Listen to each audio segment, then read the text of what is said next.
Muy bien. Bienvenidos nuevamente todos, entonces, ahora a la primera clase del curso de Hechos de los Apóstoles.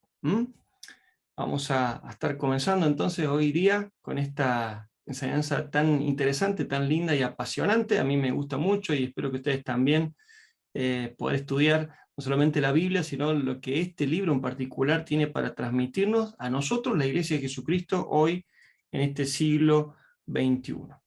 Bien, Hechos de los Apóstoles, un poco ahí vamos a ver entonces el contenido del programa. Vamos a tener 6 lecciones de esta materia. Hoy vamos a comenzar con la introducción al libro de los Hechos. Luego vamos a ver el nacimiento de la iglesia, el tiempo de persecución y expansión. La anterior, Pablo, nos quedamos ahí, estoy leyendo nomás los títulos de las lecciones.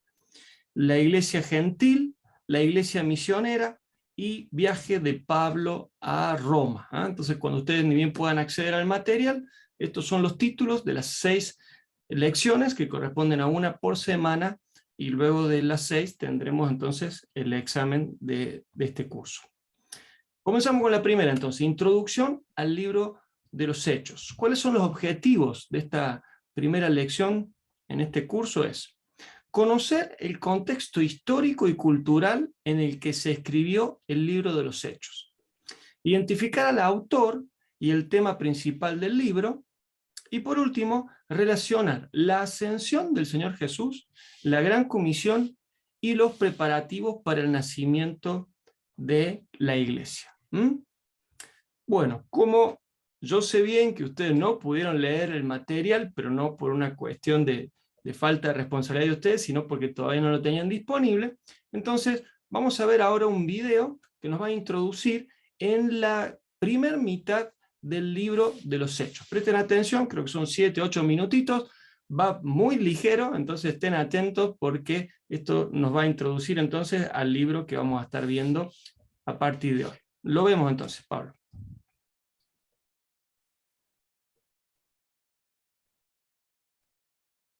El libro de los Hechos es la segunda parte de una obra en 2 volúmenes que hoy conocemos como Lucas Hechos.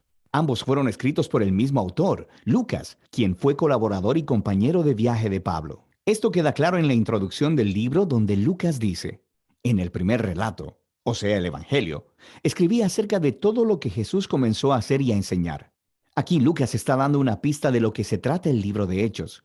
El primer volumen fue acerca de lo que Jesús comenzó a hacer y a enseñar. El segundo volumen, entonces, será acerca de lo que Jesús continuó haciendo y enseñando. Lo que nos lleva a un punto muy interesante acerca del nombre tradicional, pero no original del libro: Hechos de los Apóstoles. Aunque diferentes apóstoles sí aparecen en la mayoría de esas historias, el único personaje que unifica la historia de principio a fin es Jesús mismo, actuando de manera directa o a través del Espíritu. Así que el libro sería más adecuadamente llamado Hechos de Jesús y del Espíritu. La introducción del libro recuenta cómo el Jesús resucitado pasó 40 días con los discípulos, enseñándoles acerca del reino de Dios. Esto se conecta con la historia del Evangelio de Lucas, donde Jesús declaró que estaba restaurando el reino de Dios en el mundo, empezando con Israel. Así que él llamó a Israel a vivir bajo el reino de Dios, siguiéndole a él. Y él fue coronado como rey cuando entregó su vida, y así conquistó la muerte con su amor. De manera que el libro de Hechos comienza con el Rey Jesús resucitado, instruyendo a sus discípulos acerca de la vida en su reino. Él promete que el Espíritu vendrá pronto y los llenará con su presencia personal. Y esto cumple una de las esperanzas clave de los profetas del Antiguo Testamento: que en el reino mesiánico, la presencia de Dios, su Espíritu, vendría y moraría entre su pueblo en un nuevo templo y transformaría sus corazones. Jesús dice que cuando esto suceda, el Espíritu empoderará a sus discípulos para ser mis testigos en Jerusalén, Judea, Samaria y hasta lo último de la tierra. Después de esto, Jesús es llevado de su vista en una nube, una imagen tomada del capítulo 7 del libro de Daniel. Allí se muestra cómo Jesús está siendo entronizado como el Hijo del Hombre, que fue vindicado después de su sufrimiento, y ahora comparte el gobierno de Dios sobre el mundo y promete que un día volverá. Así que los temas principales y el diseño del libro de Hechos fluyen de este capítulo inicial. Esta es una historia acerca de Jesús guiando a su pueblo por medio del Espíritu para ir por el mundo e invitar a todas las naciones a vivir bajo su reino. Así que la historia comenzará con ese mensaje esparciéndose en Jerusalén y luego a las regiones vecinas de Judea y Samaria, llenas de gente no judía. Y de ahí a todas las naciones hasta los confines de la tierra. Este video solo se enfocará en la primera mitad del libro. La sección enfocada en Jerusalén comienza con los seguidores de Jesús esperando hasta la fiesta de Pentecostés, cuando muchos peregrinos judíos de todas partes del mundo antiguo estarían en la ciudad. Y el Espíritu Santo viene sobre los discípulos como un gran viento, y algo similar a llamas de fuego aparecen sobre la cabeza de cada persona. Y juntos empiezan a anunciar y contar historias de las grandes obras de Dios y están hablando en todos estos idiomas diferentes que no conocían antes, pero todas las personas que estaban reunidas les entendían perfectamente. Ahora, para poder ver lo que Lucas está enfatizando en esta historia, es crucial que veamos las raíces de estas imágenes en el Antiguo Testamento. Primero, el viento y el fuego es una alusión directa a las historias de la presencia de Dios, ardiente y gloriosa, llenando el tabernáculo y el templo. También conectada a las promesas proféticas de que Dios vendría y moraría a través de su espíritu en el nuevo templo del reino mesiánico. Así que aquí en Hechos, la presencia ardiente de Dios viene a morar no en un edificio, sino en su pueblo.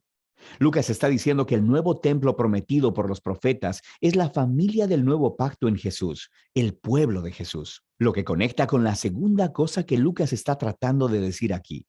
Los profetas prometieron que cuando Dios viniera a morar en su nuevo templo, reunificaría todas las tribus de Israel bajo el rey mesiánico, y las buenas nuevas del reino de Dios serían anunciadas en todas las naciones. Lucas describe en detalle la composición internacional y multitribal de todos los israelitas que estaban ahí en el Pentecostés y que respondieron al mensaje de Pedro.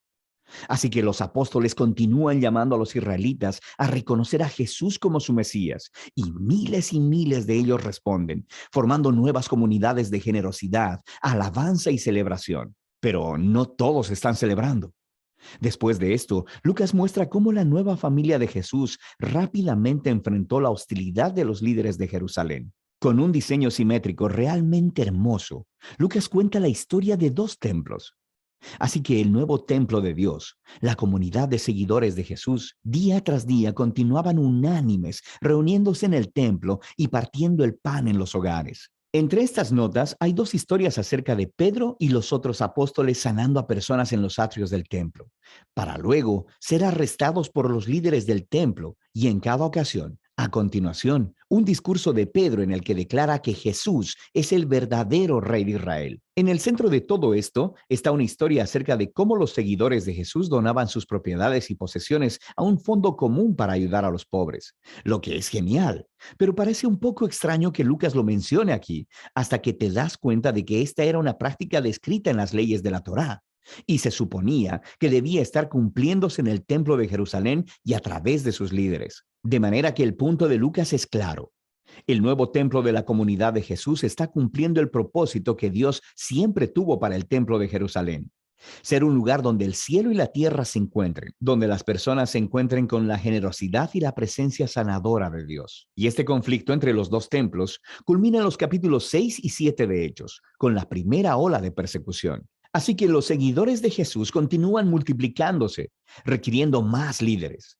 Uno de ellos, Esteban, es un valiente testigo de Jesús en Jerusalén y quien termina siendo arrestado, acusado de hablar en contra y hasta amenazar el templo. Entonces Esteban da un largo discurso mostrando cómo los líderes de Israel siempre han rechazado a los mensajeros que Dios les ha enviado, incluyendo a Jesús y ahora a sus discípulos. De manera que los líderes de Jerusalén se enfurecen, asesinan a Esteban y comienzan una ola de persecución contra los seguidores de Jesús, lo que ocasionó que muchos fueran esparcidos fuera de la ciudad. Pero esto tiene un efecto paradójico. Lucas muestra cómo esta tragedia se convirtió en un medio por el cual el pueblo de Jesús es ahora enviado a Judea y Samaria. En esta sección, Lucas ha recopilado un diverso grupo de historias que muestran cómo la comunidad de Jesús, en su mayoría judía y establecida en Jerusalén, se convirtió en un movimiento multiétnico e internacional. Primero está la misión de Felipe a Samaria. Esa es la tierra de los odiados enemigos de Israel, y muchos de ellos terminan siguiendo a Jesús. Luego tenemos la conversión de Saulo en Tarso, después conocido como Pablo. Él era un enemigo declarado y perseguidor de los seguidores de Jesús, hasta que conoció personalmente al Jesús resucitado y se convirtió luego en un defensor apasionado del nombre de Jesús. Le sigue la historia de Pedro, quien tiene una visión acerca de cómo Dios no considera a las personas no judías como ritualmente impuras o indignas de unirse a la familia de Jesús. Así que Pedro es guiado por el Espíritu a la casa de un soldado romano, llena de personas no judías, y todos responden a las buenas nuevas acerca de Jesús. De hecho, el Espíritu se muestra tan poderosamente sobre ellos, como lo hizo con los discípulos judíos en el capítulo 2. Todos estos temas se unen en el establecimiento de la iglesia de Antioquía, la iglesia más grande y cosmopolita en esa parte del Imperio Romano. Y Lucas nos dice que Bernabé, un líder judío de la iglesia de Jerusalén, se trasladó junto con Pablo para ayudar a dirigir a la comunidad de esta iglesia. Y así se convirtió en la primera iglesia grande y multiétnica de la historia, y donde los seguidores de Jesús fueron llamados cristianos por primera vez. Y es desde aquí que los primeros misioneros internacionales fueron enviados. Así que vemos la comisión de Jesús haciéndose realidad. Y eso nos lleva al resto de la historia de Lucas. Por ahora, esta es la primera mitad del libro de Hechos.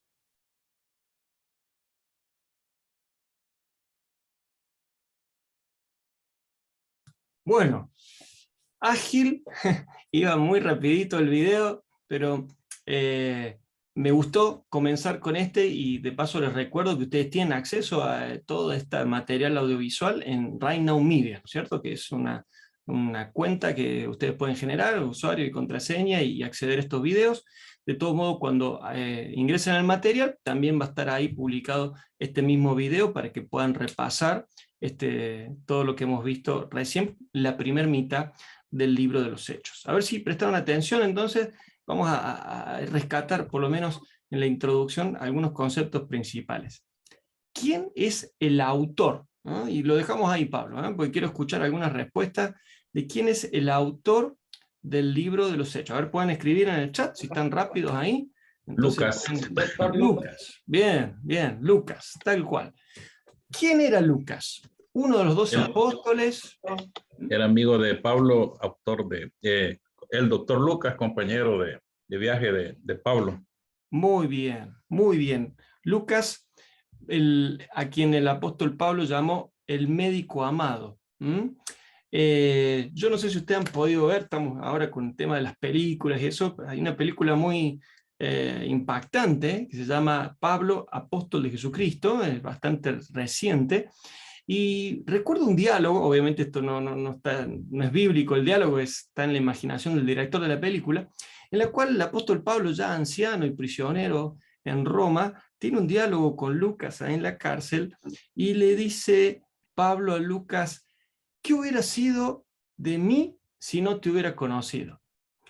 Y Lucas, el doctor Lucas, le contesta lo siguiente: y posiblemente habrías muerto apedreado a la orilla de un camino, enfermo de alguna peste, o desangrado luego de algún accidente. Y cuando escuché el diálogo ese en la película, realmente tomé conciencia de lo importante que fue Lucas en el ministerio del apóstol Pablo, y lo genial que es Dios de siempre invitarnos a servirle en equipo, ¿no? Lo que Pablo ha hecho, Dios usó a Pablo para el crecimiento de la iglesia, y hasta el día de hoy nos bendice en sus escritos, pero difícilmente lo podría haber hecho solo. Así que Lucas fue vital en el equipo apostólico en el cual acompañó el apóstol Pablo el establecimiento de todas las iglesias por las cuales ellos fueron predicando y plantando, y que vamos a leer en este libro justamente de los Hechos. Ahora, ¿cuándo se suma Lucas al equipo apostólico? El mismo libro de los Hechos lo relata. Ahí en el capítulo 16, verso 8, dice, y fíjense, aquellos que son ávidos en la gramática, el detalle, ¿no? Dice: entonces dejaron de lado a Misia y llegaron a Troas, ¿no? Hasta ahí está hablando en tercera persona. Allí, una noche, Pablo tuvo una visión en la que veía ante él a un varón macedonio que suplicante le decía: pasa a Macedonia y ayúdanos. Después de que Pablo tuvo la visión, enseguida nos dispusimos, fíjense ahí ya empieza a hablar en primera persona el plural, a partir hacia Macedonia, pues estábamos seguros de que Dios nos estaba llamando a anunciarles el Evangelio. Fíjense que de una manera disimulada, pero Lucas nos dice prácticamente el momento, el día y la hora en la cual él se sumó a el viaje misionero del apóstol Pablo. Muy bien. ¿Cuál es el tema de este libro? Vamos a ver muchos principios, muchas cosas interesantes, más allá de lo histórico, lo anecdótico, pero básicamente en este libro de los Hechos vamos a ver una transición. Esto es muy importante. Una transición en la cual Israel se retira de la escena del plan redentor de Dios para la humanidad, que todavía perdura en los primeros capítulos de Hechos, hasta el capítulo 7, vemos que todavía Israel sigue de alguna manera siendo el protagonista, pero va menguando en la medida que la iglesia va creciendo, sobre todo a partir del capítulo 8 en adelante, es la iglesia la que toma ese protagonismo, y aquella iglesia que nació principalmente compuesta por judíos, luego se expande, se extiende y empieza a alcanzar también a los samaritanos y al resto de los gentiles. Fue precisamente el apóstol Pablo a quien Dios le reveló este nuevo programa, y vamos a ver en este libro de los Hechos cómo se llevó a cabo cuando lo estemos leyendo y estudiando juntos. Entonces, básicamente el tema de este libro es una transición entre Israel, que fue el protagonista del plan redentor de Dios en todo el Antiguo Testamento, y la Iglesia de Jesucristo, que es quien ahora, en esta era de la gracia, está llevando adelante este plan de salvación, pero justamente en este libro vamos a ver cómo se dio esta transición. La iglesia en Hechos. La iglesia empezó en Pentecostés, lo vamos a ver la semana que viene, pero Dios no la reveló al concepto de la iglesia a plenitud, sino hasta más tarde, en los escritos de Pablo. Por eso es tan importante las cartas de Pablo, para poder entender el propósito de la iglesia y también qué es lo que Dios espera que nosotros hagamos en este tiempo como miembros de su iglesia, el cuerpo de Cristo. La iglesia, en el libro de los Hechos, también vemos que Pedro, porque Cristo se prometió edificar su iglesia, eso lo cuenta el Evangelio de Mateo, pero casi al mismo instante le dio a Pedro esa autoridad, ¿no? Le dijo: a ti te daré las llaves del reino de los cielos, ¿no? Cuando Pedro reconoció públicamente que Jesús era el Cristo, el Hijo de Dios viviente.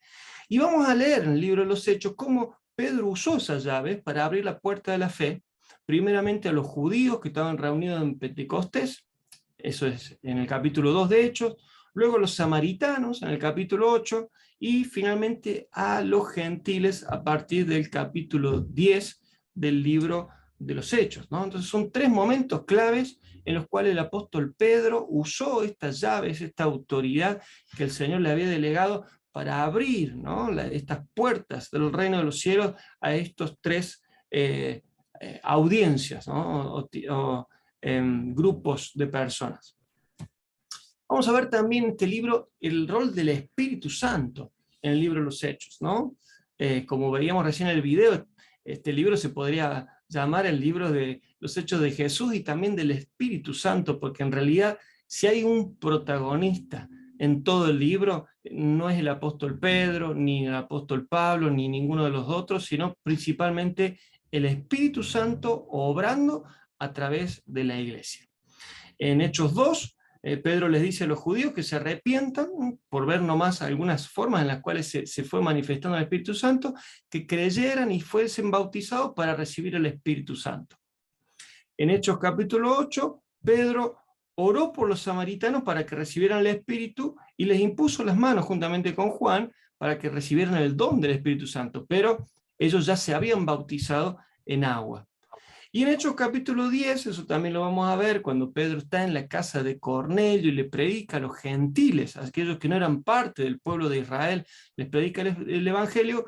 Curiosamente para Pedro y sus acompañantes, el Espíritu Santo vino y los bautizó tal como en Pentecostés a estos gentiles, siendo que todavía ellos no se habían bautizado en agua. Así que fíjense, una u otra, forma en la cual el Espíritu actúa como Él quiere. Nosotros no podemos controlar al Espíritu, simplemente Él obra y nosotros nos tenemos que dejar guiar, ¿no? Como le dijo el Señor Jesús a Nicodemo.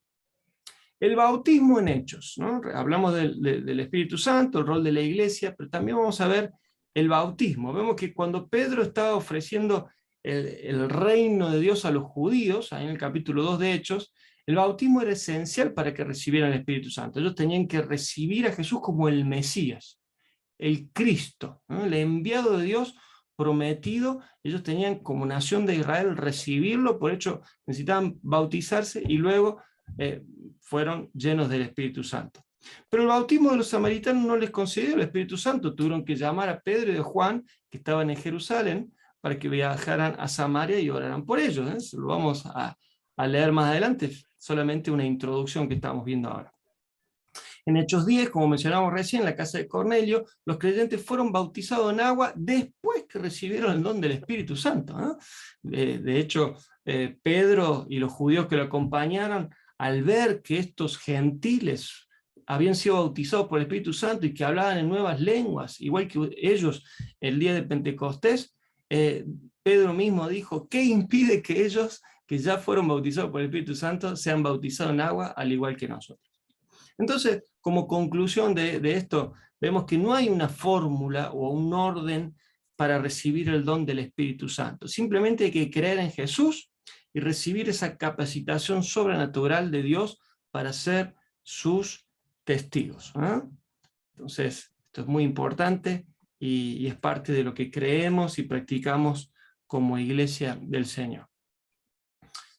Eso en cuanto a la introducción al libro de los Hechos. Antes de empezar a ver un poquito el capítulo 1, ¿hay algún comentario, alguna pregunta, alguna duda que puedan tener, alguna inquietud? A ver si estamos atentos ahí en el chat, si puede haber alguna duda que haya quedado hasta aquí. Y si no, empiezo a hacer yo las preguntas, ¿eh? Así también pueden participar ustedes. ¿No hay preguntas, Cecilia? No, no hay. ¿No? Ok, No. bueno, listo, seguimos entonces. Se ve que hasta ahora venía claro. Vamos el día de hoy, a hablar del capítulo 1 de los Hechos. A partir de la semana que viene vamos a estar con el capítulo 2 en adelante. Y comienza, vamos a leer justamente el primer versículo del primer capítulo de Hechos. Y ahí es Lucas, como ya hemos visto, el que está escribiendo, dice: estimado Teófilo, en mi primer tratado hablé acerca de todo lo que Jesús comenzó a hacer y a enseñar. Y acá viene una pregunta para ustedes ahora. Díganme ustedes, ¿cuál es ese primer tratado al que hace referencia Lucas? Muy bien, el Evangelio de Lucas. Si ustedes han podido, y si no les recomiendo que vean también, hay una serie muy linda en Reina Media que se llama El Evangelio para Todos, ¿no? Y está basado justamente en el Evangelio de Lucas. ¿Por qué? Porque Lucas es un evangelio que está escrito para los gentiles, y los gentiles somos nosotros. O sea, es un evangelio que está muy clarito para que lo pueda entender cualquier persona, no necesariamente que pertenezca al pueblo de Israel.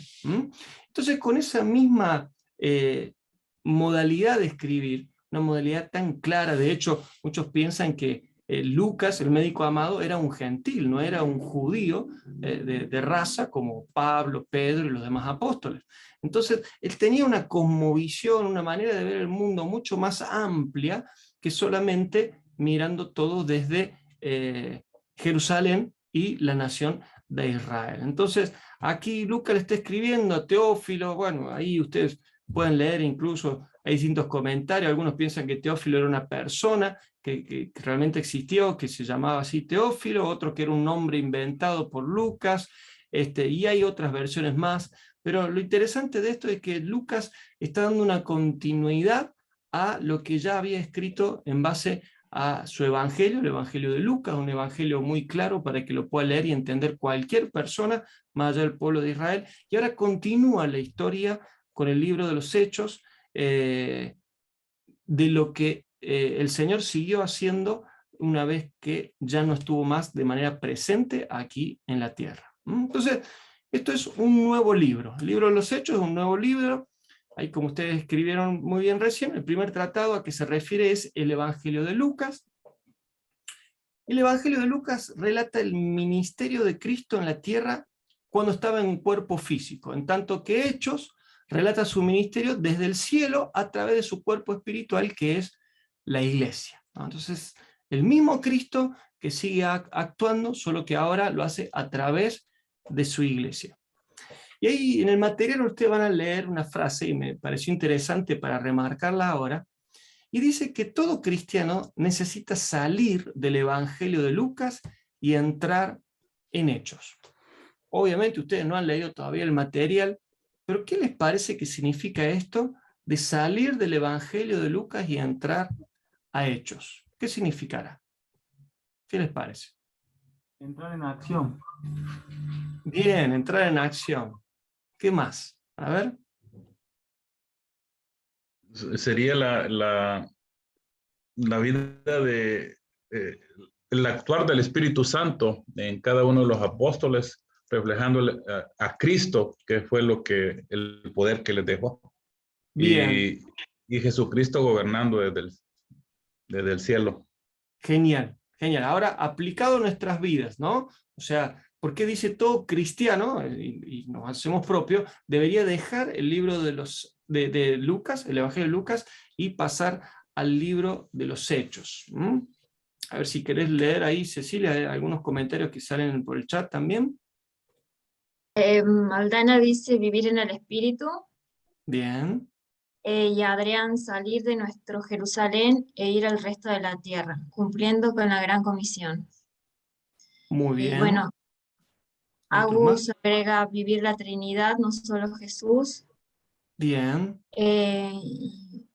Bueno, acá no pusieron el nombre, dice dejar de ser receptivos y empezar a transmitir el Evangelio. Hacer Genial. efecto. ¿Perdón? A ver, bien. Dejar de ser receptivo y empezar a transmitir el Evangelio. Muy bien, lo que han puesto ustedes está genial, y esta frase ustedes la van a ver ahí un poquito más explicada en el material. Lo que nos anima, nos desafía es, en cuanto a que, si bien está buenísimo, ¿no?, tener un encuentro personal con Cristo, hacerlo el Señor y Salvador de nuestras vidas, conocer lo que Jesús hizo en su ministerio terrenal, eso todo cristiano necesita tener eso, pero es solamente el comienzo, ¿no? Una vez que nosotros hemos recibido al Señor, somos encomendados por Jesús para continuar la obra que Él ha iniciado, ¿no? Entonces, por eso la frase nos desafía a dejar el libro de Lucas, que es la base, es el fundamento de nuestra fe, porque nos relata el Evangelio de Jesucristo, pero pasar a la acción, como bien decían ustedes, en cuanto a el libro de los Hechos, de ir y hacer discípulos del Señor a todas las naciones, ¿no? Entonces, por eso es el desafío que todos nosotros tenemos. También una nueva experiencia. Ustedes van a leer, porque de hecho parte de la tarea de esta semana es que lean este capítulo 1 de Hechos, que el Señor Jesús ministró a los apóstoles durante 40 días que estuvo aquí en la tierra luego de su resurrección. Entonces recuerden que el Señor Jesús dio su vida en la cruz, en la Pascua. Él fue sepultado, resucitó al tercer día, pero comienza el libro de los Hechos diciendo que él estuvo 40 días, y lo dice Lucas también, dando pruebas irrefutables de que era él, que estaba vivo, que había resucitado, y estuvo ministrando a los apóstoles durante ese tiempo antes de su ascensión. Y les instruyó que se quedaran en Jerusalén y esperaran la venida del Espíritu Santo. Ellos debían empezar su ministerio en Jerusalén. Fueron muy claras las instrucciones del Señor y lo vamos a leer ahora. Dice Hechos 1, versos 4 y 5, que mientras estaban juntos, les mandó que no se fueran de Jerusalén, sino que les dijo: esperen la promesa del Padre, la cual ustedes oyeron de mí. Como saben, Juan bautizó con agua, pero dentro de algunos días ustedes serán bautizados con el Espíritu Santo. Ahí el Señor claramente les da la instrucción de que no se fueran de Jerusalén y que esperaran esta capacitación sobrenatural, esta promesa del Espíritu Santo. Pero muy interesante, vamos a leer el siguiente versículo, el 6 y el 7. Entonces los que estaban reunidos con él le preguntaron: Señor, ¿vas a devolverle a Israel el reino en este tiempo? Y él les respondió: no les toca a ustedes saber el tiempo ni el momento que son del dominio del Padre. Y el siguiente versículo 8 dice: pero cuando venga sobre ustedes el Espíritu Santo, recibirán poder y serán mis testigos en Jerusalén, en Judea, en Samaria y hasta lo último de la tierra. Volvemos al anterior, Pablo, un poquito, porque quiero resaltar una parte. El versículo 8 de Hechos 1 es el más conocido y de hecho es el versículo clave de este capítulo 1 de Hechos, pero quiero que veamos el contexto, ¿no? Antes de que Jesús les prometa que va a venir el Espíritu Santo y que los discípulos van a ser testigos de Jerusalén hasta lo último de la tierra, fíjense la pregunta que le hacen ellos: ¿vas a devolverle a Israel el reino en este tiempo? Interesante, ¿no? Piensen en la escena, a ver, y podemos sacar un poquito ahí la placa, así nos vemos mejor las caras entre todos. El Señor Jesús tuvo 40 días con sus discípulos, ¿no? Resucitó, les dio prueba de que Él estaba vivo, pero les dijo que el tiempo llegaba en que tenían que volver a la presencia del Padre, y cuando ya se está despidiendo, imagínense que cuando ustedes están en la estación y la persona que ustedes aman se está subiendo al tren, y le tienen la oportunidad de hacerle la última pregunta antes de que se vaya, y ellos le preguntan si iba a restaurar el reino de Israel, ¿no? Yo varias veces me he preguntado qué hubiese dicho yo, ¿no? ¿Qué le hubiese preguntado yo al Señor? Y obviamente cuando uno lee el libro de los Hechos y sabe lo que se viene por delante, qué iban a hacer la iglesia, yo le hubiera preguntado: Señor, ¿cómo es esto de llevar una iglesia adelante? ¿Cómo vamos a nombrar los pastores? Danos los requisitos para elegir los diáconos. No sé, capaz que yo hubiera preguntado otra cosa, más relacionada a la iglesia. Sin embargo, ellos le preguntaron sobre el reino de Israel. Y tenemos que entender que así como el libro de los Hechos hace una transición desde Israel hacia la iglesia, los apóstoles, los discípulos del Señor también necesitaban hacer esa transición. Ellos nacieron judíos, crecieron judíos, sirvieron a un rabino judío, a un maestro de la ley judía como Jesús, y de repente, cuando se está despidiendo, la pregunta que le hacen era en cuanto a la promesa que ellos sabían de que Dios iba a restaurar el reino de Israel. Quieren saber si iba a ser ahora, si ellos van a ser protagonistas, si lo iban a ver, porque de hecho Jesús les había prometido que ellos iban a sentar en 12 tronos en los cuales iban a juzgar a Israel, por lo cual le preguntaban si faltaba mucho para que esa promesa se cumpliera. Y me encanta la respuesta de Jesús. Ahora sí podemos volver, Pablo, al texto, porque ellos le hacen esta pregunta y le dicen: ¿vas a devolverle a Israel el reino en este tiempo?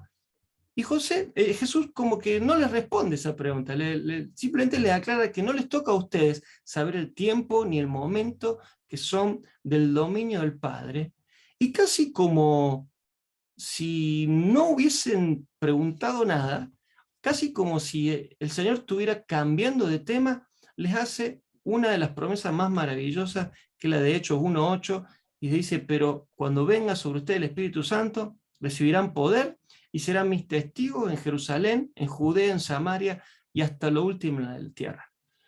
Yo ahí, si hacemos un punto, quiero imaginarme la cara de desconcierto de los discípulos, ¿no?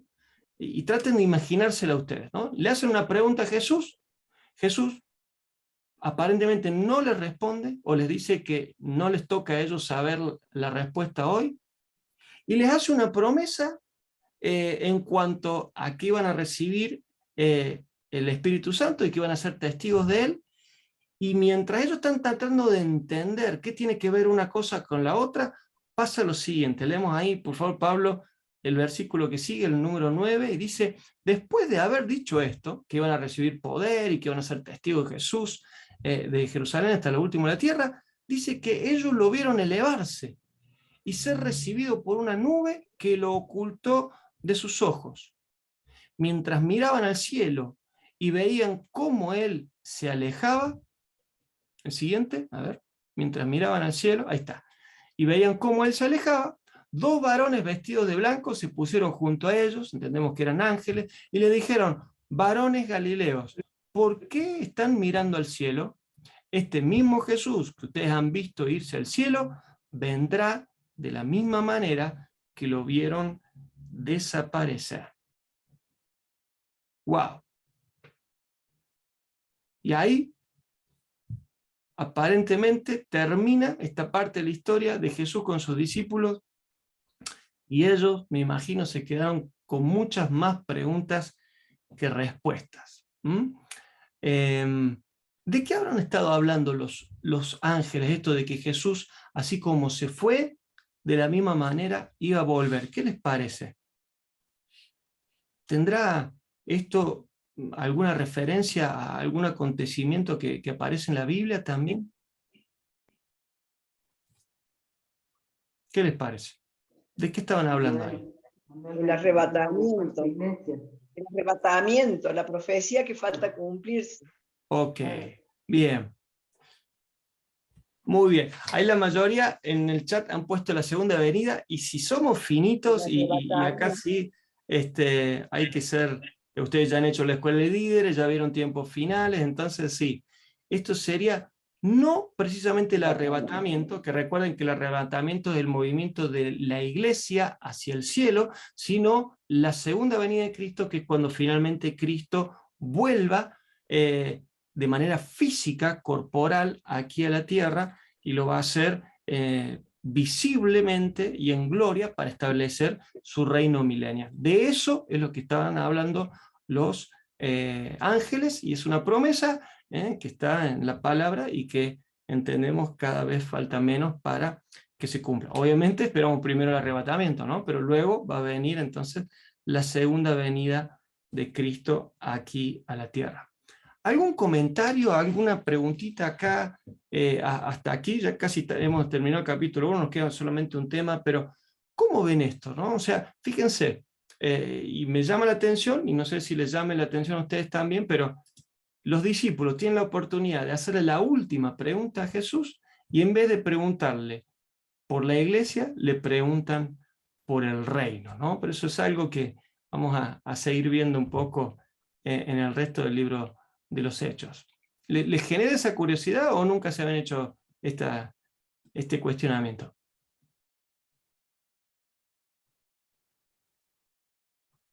A ver.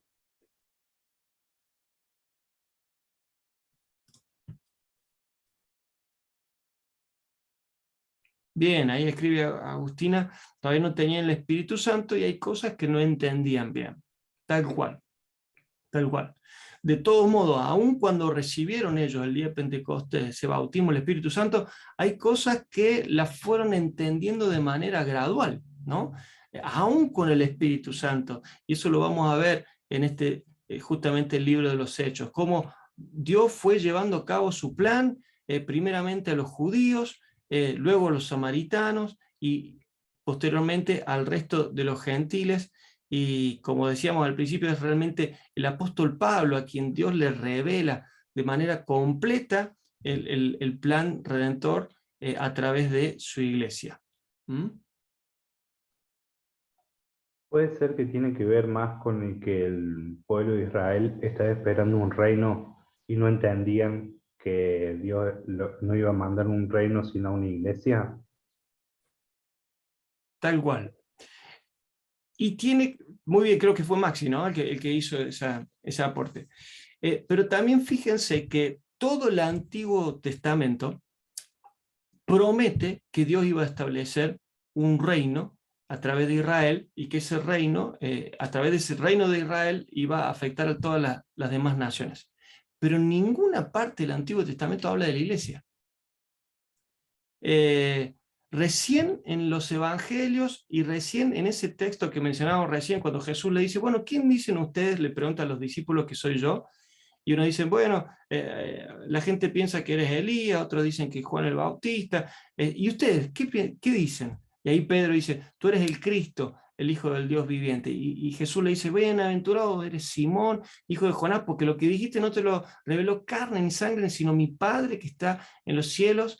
Y a ti te digo que sobre esta roca, con esta afirmación de que yo soy el Cristo, el Hijo del Dios viviente, voy a edificar mi iglesia. Es la primera vez en la Biblia que aparece la palabra iglesia. Y dice Jesús, promete, las puertas del Hades no prevalecerán contra ella. Entonces, era un concepto nuevo, era una revelación nueva, que los discípulos todavía no la terminaban de entender, y por eso, quizás porque estaba fuera de su radar, ni siquiera consideraron preguntarle al Señor cómo iba a ser su plan con la iglesia, porque ellos todavía estaban esperando un reino que de hecho va a venir, pero antes de que ese reino venga y finalmente se establezca, Dios estableció un paréntesis en la historia de la humanidad, una nueva dispensación, la dispensación de la gracia, en la cual el protagonismo ahora no lo tiene Israel, sino la iglesia. Fíjense qué responsabilidad tenemos nosotros hoy de no ser solo espectadores de lo que Dios está haciendo en la tierra, sino protagonistas de llevar adelante el plan redentor y salvador de Dios en este tiempo, por cuanto somos miembros de su iglesia. ¿Algún comentario más ahí en el chat? Si no, vemos el último puntito y estamos terminando. Hay comentarios, los leo. Sí, a ver, los leemos. Dice alguien, creo que cuando uno está en medio de una situación no puede ver más allá de lo que se vive en el presente. Muy bien. Muy bien. Luego Judith dice, no me había hecho cuestionamientos, sí esperar las respuestas en la segunda venida. Y bueno, Edgar dice, Jesús les pide mirar más allá con los ojos espirituales. Bien. Y Wendy, el Espíritu Santo fue recordándole las palabras de Jesús y dándoles revelación de la iglesia. Tal cual, tal cual. Y me imagino yo que esos 10 días entre que Jesús ascendió a los cielos, el día 40, y en Pentecostés, el día 50, esos 10 días, ellos habrán estado meditando muchísimo en cada palabra que Jesús les dijo en esta última conversación que ellos mantuvieron. Bien, ¿qué más hicieron los discípulos en estos 10 días antes de que se cumpliera la promesa del Pentecostés, del bautismo en el Espíritu Santo? Vamos a leer ahí el versículo 21 y 22 de Hechos capítulo 1, y dice que ellos hablaron entre sí y encontraron que se hace necesario que de aquellos que nos acompañaron todo el tiempo en que el Señor Jesús estuvo entre nosotros, eso dice Pedro, desde que Juan bautizaba hasta el día en que el Señor subió al cielo, uno de ellos se nos una para ser testigos de su resurrección. ¿Bien? Entonces ahí están planteando, obviamente recuerden, de los 12 apóstoles habían quedado 11, porque Judas, luego traicionar al Señor, se había ahorcado. Entonces esos 11 están viendo la necesidad de nombrar un 12º apóstol que ocupara el lugar de Judas. Y dice el versículo 26 que echaron suertes entre 2 que cumplían estos requisitos, y la suerte recayó en Matías, y a partir de entonces fue contado entre los 11 apóstoles, o 12 sería en total. Pregunta: ¿hicieron bien ellos en nombrar un 12º apóstol? ¿Qué les parece? Acá también quisiera escuchar ahí sus opiniones. ¿Estuvo bien que los apóstoles seleccionaran este nuevo hombre, a Matías, como el 12º apóstol? ¿Qué opinan?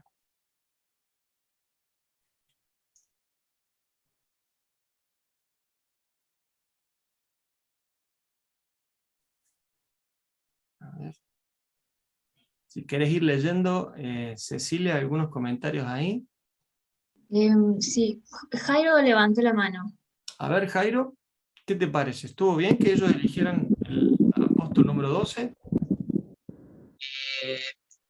Bueno, para mí, esto lo hemos hablado, por ejemplo, con mi papá cuando estuvimos leyendo el Nuevo Testamento, que hicimos la lectura del Nuevo Testamento de la iglesia, lo estuvimos hablando, y para mí que no, porque dice vamos a echar suerte, y era entre Matías y otro apóstol más, y era el que salía según suerte, no sé, Aaron con la cruz, y el que salía era el apóstol. Para mí que no estuvo bien porque no fue en consulta con Dios, fue la suerte, y un producto del azar es algo que se da por pura casualidad, o sea, no es algo que Dios haya controlado. Y básicamente el mismo apóstol es reemplazado por Pablo, que sería Pablo el Saulo. Para mí que no. Bárbaro. Bueno, gracias ahí, Jairo, por darnos tu pensamiento, tu opinión. A ver si hay algo más ahí en el chat, Cecilia, que puedas leer. Sí, bueno, Maxi dice sí, Agus, nunca vamos a ver si Dios lo nombró apóstol. Bueno, y Adrián consulta Matías por suerte o Pablo por el Espíritu. Después Wendy, creo que se precipitaron porque luego entra en escena Pablo. Bueno, Cande dice, medio como que querían hacer las cosas que ellos creían correcto. Judith dice, Jesús ya había seleccionado, no sé si estuvo bien. Y bueno, Ada dice, cree que no, que Dios levantó a Pablo. Bueno, Adrián dice, se eligió a Matías por costumbre judía y no por una dirección espiritual. Y bueno, Patricia dice, era una disposición de ley. Y levantaron la mano, Central Dintra. A ver. Sí, a ver. Karina, Karina y Gustavo. Era una costumbre, tengo entendido que era una costumbre de consultarle a Dios a través de echar suertes, no es como lo que se conoce ahora de juegos de azar del concepto que tenemos nosotros. Y además, si esta persona era discípulo, tampoco me parece que estuviese mal que trabajara a la par de ellos, si había estado siendo discípulo de ellos también.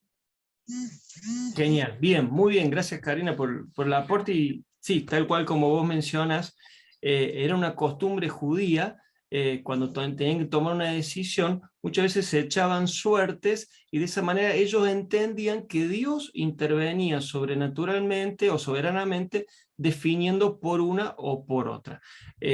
No tenemos los detalles porque no están en la Biblia, ahí tenemos que recurrir a la tradición, y ya estamos hilando muy finito, pero se cree que este Turim y Umim, que eran instrumentos que usaban los sacerdotes, ¿no?, para tomar decisiones, eran como una especie de dados en los cuales, según salía, entendían que Dios guiaba, por ejemplo, cuando dice que David consultaba a Dios, le decía si tenía que ir a la guerra o no, si tenía que ir a atacar o esperar, y de esa manera Dios los iba guiando. Los apóstoles judíos usaron lo que conocían, ¿no? Y hasta ese entonces, de esa manera, ellos consultaban a Dios. Interesante es el hecho de que es la última vez que la Biblia menciona esto de echar suertes. A partir de Hechos capítulo 2, en la cual viene el Espíritu Santo sobre la iglesia, y ya tenemos una revelación más clara y una dirección más precisa de lo que Dios quiere para nosotros, ya no hay otro antecedente cronológicamente, desde Hechos capítulo 2 en adelante, de que la iglesia haya recurrido a la suerte o, como por ahí llamamos el azar, para saber si Dios está a favor o en contra de determinada situación. Para nosotros, lo que nos dice la voluntad de Dios, la revelación perfecta es la palabra, que ya está revelada, y obviamente el Espíritu Santo es el que nos ayuda a interpretarla y sobre todo a ponerla en práctica.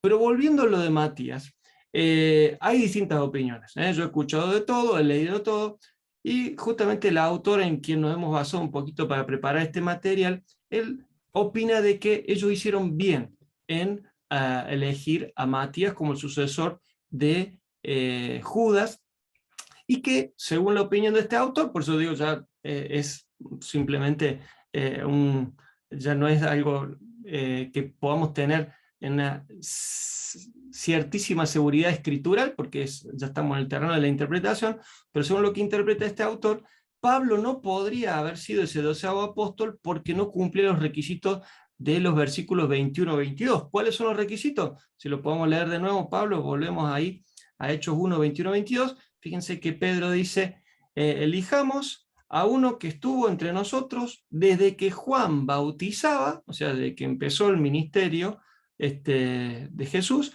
hasta el día en que el Señor subió al cielo. O sea, alguien que haya estado los 3 años y medio con Jesús y que haya sido testigo presencial de su resurrección. Obviamente, el apóstol Pablo no cumplía esos requisitos, ¿no? Pero lo que este autor, y ustedes lo van a leer en el material, él opina de que sí, hicieron bien en elegir a Matías, porque de hecho ellos entendían, y el Señor les había prometido, de que los 12 apóstoles se iban a sentar en 12 tronos cuando el Señor viniera a establecer su reino, y bueno, estaban simplemente tratando de que no quedara ningún cabo suelto. De todos modos, más allá de lo de Matías, y bueno, en realidad no es, espero que todos puedan dormir esta noche y no pierdan el sueño por el tema de Matías, porque no sería un tema crucial, ni siquiera creo yo de examen, pero sí me gustó un poquito que ustedes pudieran participar, pero que nos quede claro entonces que el Señor ascendió y los discípulos se quedaron esperando la promesa. ¿Qué fue lo que ellos hicieron hasta ese maravilloso día de Pentecostés? Dice la última placa, de los discípulos estaban unánimes y juntos, pasando el tiempo en oración y comunión en el aposento alto, ¿no? Entonces, eso también, si podemos sacar una aplicación a nuestras vidas, cada vez que el Señor nos diga algo que tenemos que hacer, entonces que estemos atentos y expectantes. Y que no nos pongamos a hacer otra cosa hasta que el Señor cumpla lo que Él ha prometido, ¿no? Que no nos distraigamos. De hecho, ustedes pueden leer ahí en Lucas, creo que dice que eran quizás más de 500 los que fueron testigos de la resurrección, de la ascensión de Cristo, los que estaban ahí con el Señor, pero tristemente había 120 el día de Pentecostés, y muchas veces yo me preguntaba, ¿qué pasó en esos 10 días, no? De repente, de 500 quedaron solamente 120. Quiere el Señor que nosotros seamos de esos 120, ¿no? Que nos quedamos ahí hasta que el Señor cumpla lo que ha prometido y enfocados en lo que el Señor nos ha pedido que hagamos. Bien, terminamos entonces con la introducción y el capítulo 1 del libro de los Hechos. No sé si hay alguna pregunta o alguna duda que les haya quedado, y mientras la van pensando o la van escribiendo en el chat, simplemente les recuerdo cuál es la tarea para esta semana, y es de que ustedes por favor lean el capítulo 1 al 6 del libro de los Hechos, porque la semana que viene vamos a ver del 2 al 6, y también que contesten la pregunta en el foro que vamos a publicar mañana, que básicamente va a consistir en cuál es la expectativa que ustedes tienen en cuanto al estudio de este libro de los Hechos, y cómo piensan que les puede ayudar esto en su vida como cristianos y también en el servicio al Señor. ¿Alguna duda, alguna inquietud? Me parece que Susi y Rafael habían levantado la mano. A ver. Sí, ¿No? Rafael, perdón, que no lo había visto. Era más que todo, pero ya lo contestó usted.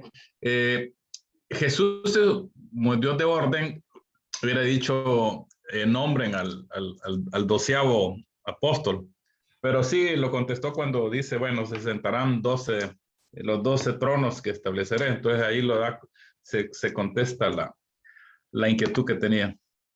Bien, bueno, por lo menos como lo plantea el autor, y espero que cuando lean el material quede más claro, Rafael, pero bueno, gracias también por hacer esta aclaración. No sé si hay alguna duda en cuanto a lo que hemos visto. De mi parte, hasta aquí llegamos. Gracias por su tiempo y gracias por participar. Fíjense que es algo que valoramos mucho y queremos que a medida que se vayan animando, ustedes participen cada vez más para que esto sea un ida y vuelta, y los invito justamente a participar esta semana contestando la pregunta que vamos a hacer en el foro, para que también nos enriquezcamos ante todo en cuanto a cuál es la expectativa que ustedes tienen en cuanto a esta materia del libro de los Hechos. Entonces, si no hay más preguntas, terminamos la grabación, y sí le voy a pedir ahora que prendan sus camaritas, así nos saludamos y sacamos una fotito para también que quede el registro de esta primera clase del libro de los Hechos. ¿Sí?